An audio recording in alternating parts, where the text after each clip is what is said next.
Hello गाईस, आज होता रविवार. मस्त सकाळ सकाळी आलूचे चिप्स वगैरे बनवून टाकलो. कोण कोण आलूचे चिप्स बनवला, मग यायले मस्त गरम पाण्यात टाकलो वगैरे, थोडंसं शिजवलो आणि मग वारू टाकून टाकलो. मग मला जायचा होता आज साकोलीले. वाहनं माझी बहीणनं माझी मम्मीनं मी साकोलीले जातो. फायनली पोहोचलो मी साकोलीले. आज गेलो मी ऑटोनं साकोलीले. तर मस्त पैदल पैदल इकडे तिकडे फिरायचा होता, कारण आम्हाला जायचं आहे लग्नाले न करायची होती थोडीशी लग्नाची शॉपिंग.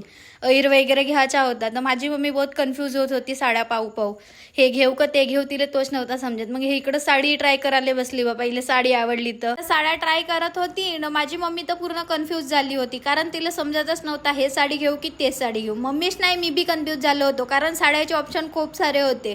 मग फायनली आम्ही 2 साड्या घेऊनच टाकलो, एक ऐरासाठी आणि एक मम्मीसाठी. मग झाडू वगैरे घेतलो ना, मग आलो मी मार्केट करासाठी.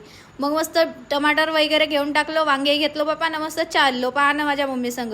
मग चेक करत होतो इकडे आजीसाठी समोसे घ्यायला आलो, गरम आहेत का थंडे म्हणून. मग थोडेसे मस्त मंचुरियन खाऊन टाकलो मी आणि मोमोजही खाऊन टाकलो, कारण पक्की भूक लागली होती. येवाच्या वेळेस आजी मस्त पैसेच मजत होती. मग चिकन गिकन घेतलं आणि घरी आल्यावर भूक लागली तर मस्त काकडी वगैरे खाऊन टाकलो. माझी बहीण आहे पहा ना, मग मस्त चिकनची भाजी वगैरे बनवलो. भेटूया नेक्स्ट मिनी ब्लॉग मध्ये.